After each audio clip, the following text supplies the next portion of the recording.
Hello everyone, Vicki Achard here with Nature's Best Art. Thank you for joining me today. I'm going to be showing you 6 ways to paint your watercolor backgrounds for your card bases. If you remember last week's video, we were making these cards, and these are the watercolor bases there that I made a while ago. And then what I do is I combine them with my artwork from my pressed floral art and other papers, and I made these cards. And this is what I'm going to be showing you how I do this today. But I thought of 6 different ways instead of just painting the right on the paper. 6 different things we can do to that paper to make it just a little bit different. Working on a craft mat, I really enjoy working on this craft mat. It saves a lot of mess on my desk, so I don't mind if it gets messy. And today's paper, we're going to be using Strathmore 300 pound or 300 series 140 pound paper. I just buy this for my card bases, and I want to tell you too that if you see it in the brown, it's actually better. It's the 400 series. I think it's a better paper, so I'm just using this up, and then from now on I'm going to get the brown. I do enjoy that better.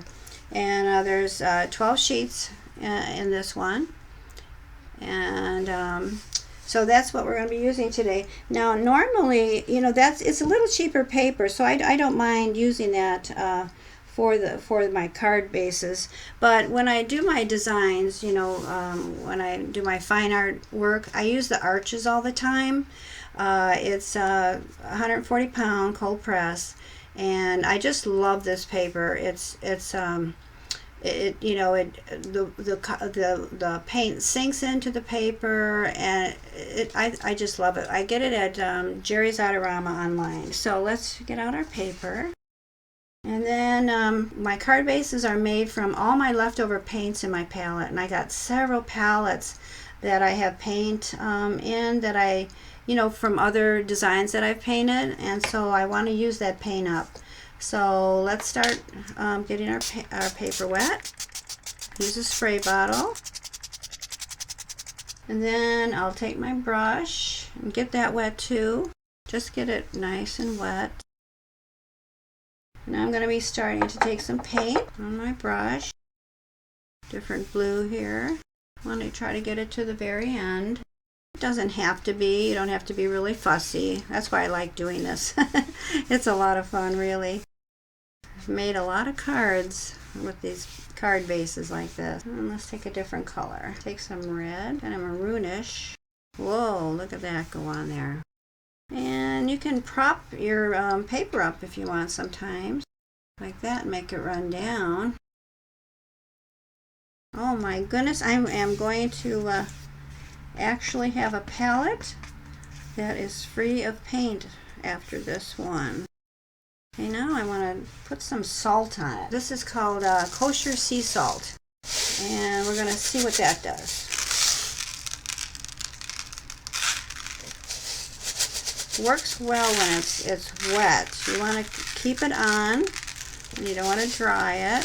Now this dried quite a bit on the top there, so I don't know if I'm going to have such good results. But on the bottom there, I might have better results. So that's why I wanted to do this one first, because this has to dry. I can't put the hair dryer on it. Okay. Alright, so we're going to put that aside. Remember, that was on wet paper that we put the sea salt. You let it dry. You just start pushing it away, and you see how that is making that design back there. Isn't that pretty? Now this part here was not, this was quite wet when I put it on, and it's, it takes a little oomph to get it off, you can tell. And now this wasn't that wet, so let's see what happens with this. Oh, it's still, no, it's not going to create as good as a design at all. See, Has to be quite wet. So remember that if you use this, it's called Kosher Sea Salt. And it's just, I used it in maybe two designs actually. It's real pretty, like with a blue dark sky, and you put it on there. It's kind of misty looking. On landscapes I've used, you know, and I like to use sea salt. It's just real pretty. You just have to remember that you need it really wet. Let's get our next paper. First we're going to spray it. Just to let you see my first palette that I got rid of all that paint. Isn't that great? And I didn't throw it away, and it'll go to good use. This is my second palette. I have different palettes in my craft room, you know, for my painting. Let's get some paint on there. See if I can, there. Pretty green.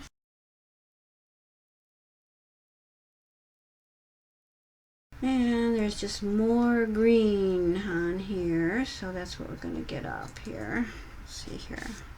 Ooh, isn't that pretty? This is green gold. It's called green gold by, I believe it's by Windsor Newton. You know, I always list my materials that I use at the bottom of my video. So, you know, if you ever do want to, you know, if you're on YouTube, it shows up on YouTube. Okay, and I think I want to add a little bit more to the top. Now, let's see. And I don't mind if I touch the edges, because, you know, sometimes I, you know, will cut that part off anyway. It's a little hair from my brush, but I don't mind if it's there. When it dries, I'll pick that up. No problem. That's a piece of salt right there. Now we're going to dry this, and then I'll show you what we're going to do with this one. We're going to take some paint away after I dry it.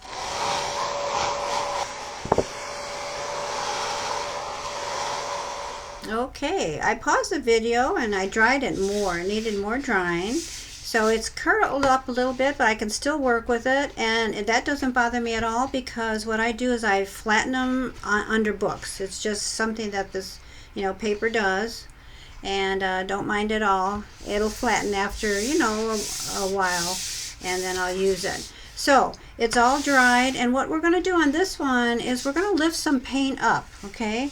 And I needed to find my my Kleenex, so because I want to use that, and if I need to go in with my paper towels, yeah, I have my paper towels over here, you know, we'll do that if I want to get more paint up. Okay, but let's try this. Now, I normally don't do stuff like this, you know, but you know, I just wanted a little bit of variation in my backgrounds. So I have quite a bit now.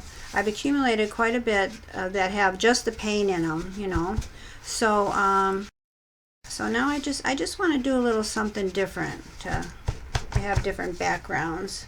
So I'm going to go do that throughout the entire paper. Okay, I got down to the bottom of this, and I started to think, instead of just all these dots, which I think I really like, I started to put some lines here, and then some variation of lines here, and I think I'm gonna start getting some paint out to make it look like a leaf on these lines. What do you think? Do you think that would be pretty? You know, on a background? I think if it was a bigger background piece of paper, that would have been pretty. I think I'll do that on something else, you know, on another one sometime or other. I'm just taking the paint out. See, just with the water and the brush, and picking a little bit of that paint, making it look like a leaf. It would probably been looking better if it was a little darker. I'm seeing it's not,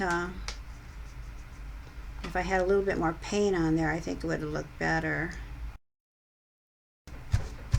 There's another brush that I can use. Let's see if I can find it. Oh, this, where is my mops? It's called a mops brush. Oh, here it is. Let's see if that works better to take the paint off. I'm, in this case right here, see, here's the brush right here. I want to show you this brush. It's called a Loew-Cornell Maxine's Mop. And I think the only place that I found it, I looked all over one time.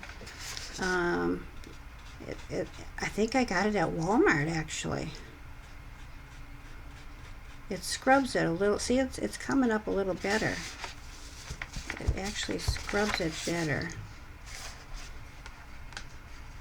It's like a scrubber brush. Or maybe I got it at Jerry's online too. I get an awful lot of my watercolor paints and my materials there. See there, it just scrubs it a little better than that the softer brush, a softer brush. Let me see here. Okay, I'm going to pause the video and put some more leaves in, okay? When I come back, I'll show you. Here's the leaves that I put in here. Well, I took the paint out. That's what created this, like a real pretty ghosting. I think I'm just going to leave that. But now this one, I'm going to add a little bit of something I just thought of. Maybe just a little variation of the green. You know, it's going to be on a card someday. I know I'm going to use it for something, but you know, you just don't know. You know, they're going to be cut 4.5 by 6.5. Adding these designs together with something else.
Okay, what I decided to do here on this end is put what I liked down here. Can you see that? Yeah, there you go. That kind of like that ghosting. So I tried to do those lines and the dots and I didn't like that. So I did the ghosting and then I'm going to go over it a little bit.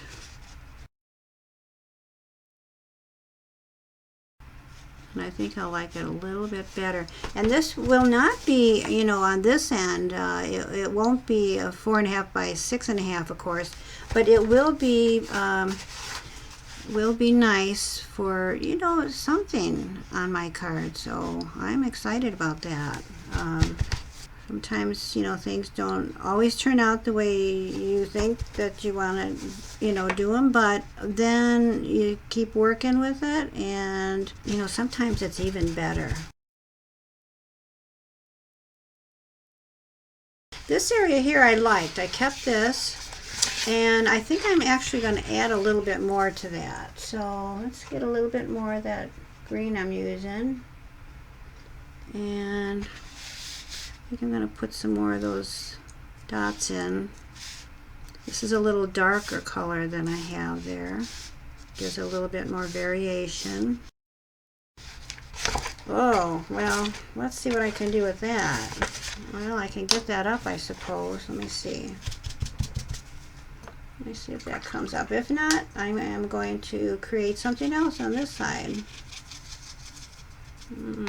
How about that? Well, you never know. Let's see, maybe I can make some clouds over here or something. Let's try that. Kind of looks like a cloud, doesn't it? Like the sky. This part here is gonna turn out to be, you know, just a little bit of on a card. Now when that dries, I'm going to put some white on it. We're going to have just like a little sky there. Using up the paint. That's all I want to do, and that'll be fine. I'm going to let this dry. I got a little bit of mark there, but you know what? It doesn't matter, because a lot of times what I'll do is I'll cut them 4.5 by 6.5, and then something is going to go on maybe that there anyway. So it doesn't matter to me, really. Okay, now this is green gold, and I did look that up. That green gold is from Windsor Newton. It's a really pretty color. I think I'm going to put some orange on here, maybe. Let's see. I have some orange on my brush. I'm going to use my bigger brush. I'm going to be using a number 12 round. Just some lines on this side here. Okay, this is from my other palette.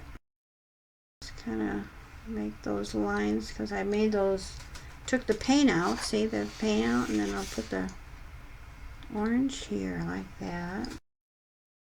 I like that. Okay, I'm going to let that dry. Then later on we'll put some white there. And I love this. I love this. And I love this down here. And so that's going to be great. Okay, let's go on to our next page. The next one is what we're going to do here. So we're going to get this wet. This is number 3. We're going to be spraying this using our brush. I'm going to be using some red. This is from this palette here. I have a lot of water on this. Okay, so I'll probably want to tip it.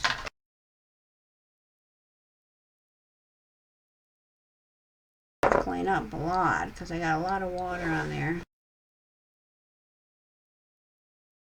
Just going to add a little bit more red that gets all that red paint. Oh, let's see, what would be nice with red? How about that orange that we picked up before? It's going to dry even lighter. Watercolor dries lighter. I'm going to pick up this orange.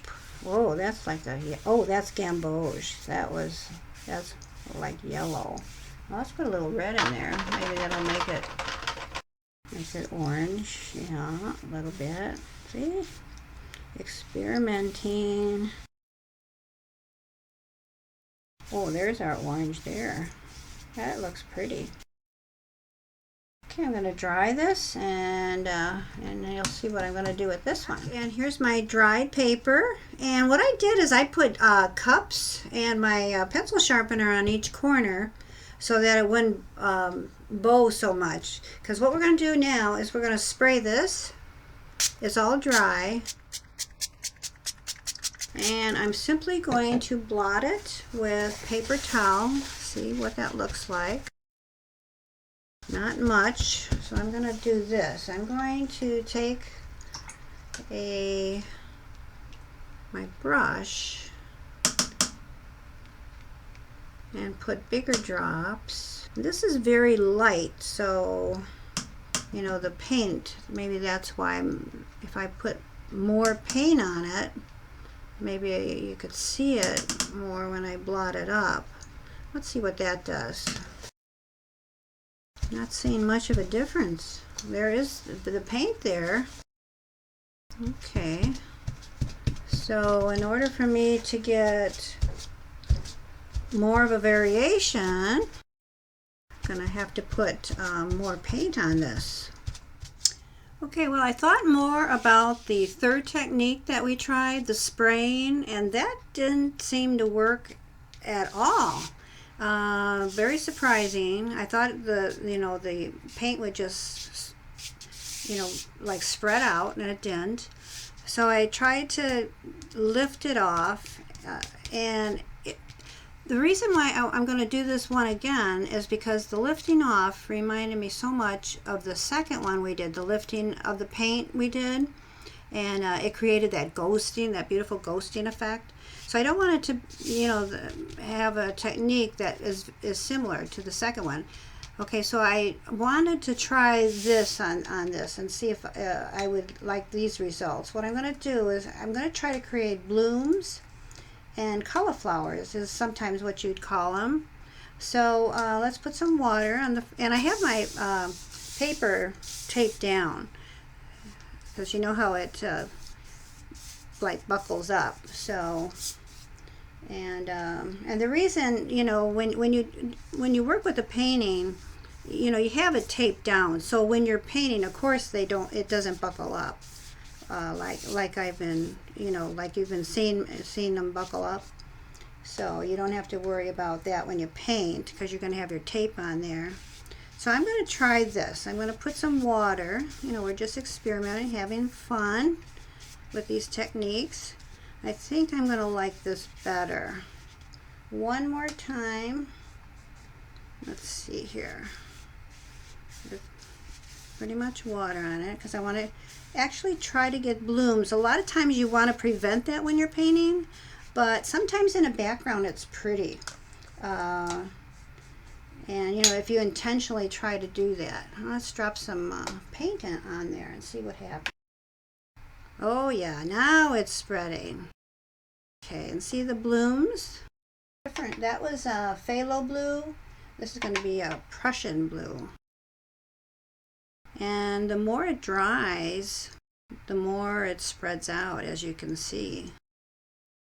Let's try this yellow part here. Drop some this Hooker's green in there. Put some green gold. This is Pyrol Red. And it'll look a lot different after it dries. Okay, let's do this orange part here. Oh, isn't that pretty? Just gonna lift a little of this right here.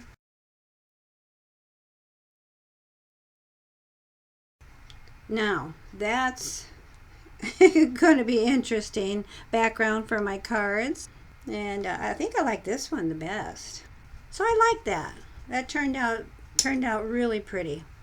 Okay, so if you remember, now our first one, I wanted to show you what we did. Remember, we took that sea salt and made a really nice background, and that's going to be real nice. And I thought of a design that I did.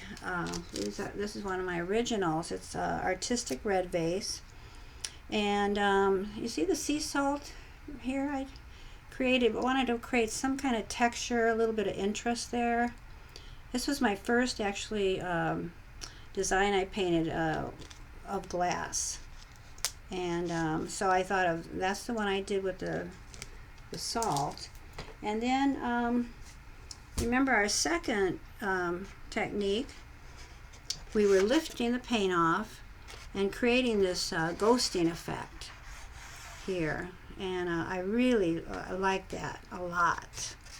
And you know, there's not one painting that I've done over 80 paintings, and there's not one that I have done this ghosting. The closest one that I have done is, and I can't show you the original because I have it on my wall. I love these sunflowers. We make cards actually. And you know, we offer those, but now this original is on my wall. It was sunflowers that we saw in Stockbridge, Massachusetts. We visited Norman Rockwell's, you know, where he lived, and his you can't go in the house, but we went into the museum, saw a lot of his originals. If you ever take a trip and you're in the out east area, Massachusetts, it's a wonderful place to visit. I was so inspired. Anyway, where we stayed had these beautiful sunflowers, and they look just like this. They're unusual sunflowers.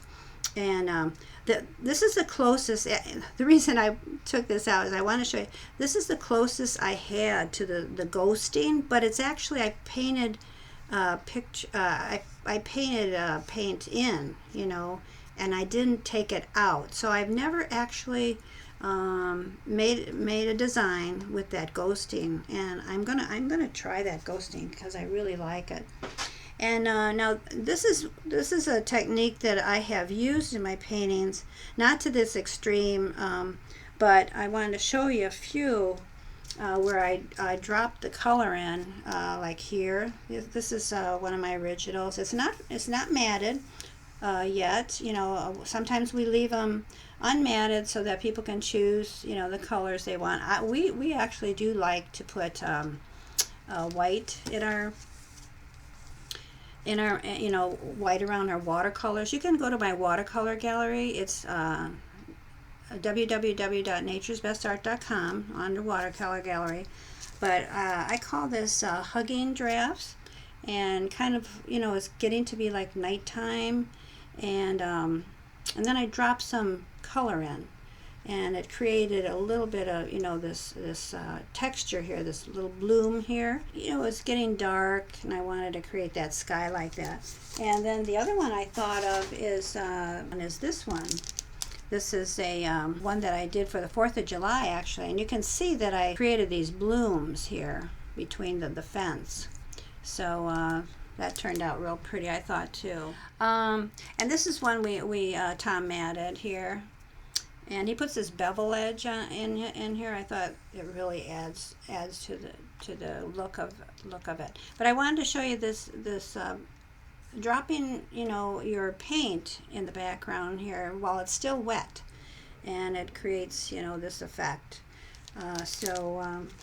There's lots of techniques that we can try, and I actually, you know, want to save the last 3 for another video, because it's this video is getting a little long, and don't want to keep you too long.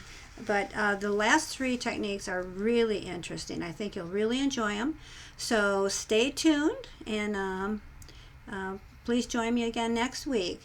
And hope you enjoyed this. And I had a lot of fun doing this, and hope you'll try some of these techniques. So until next time, happy creating.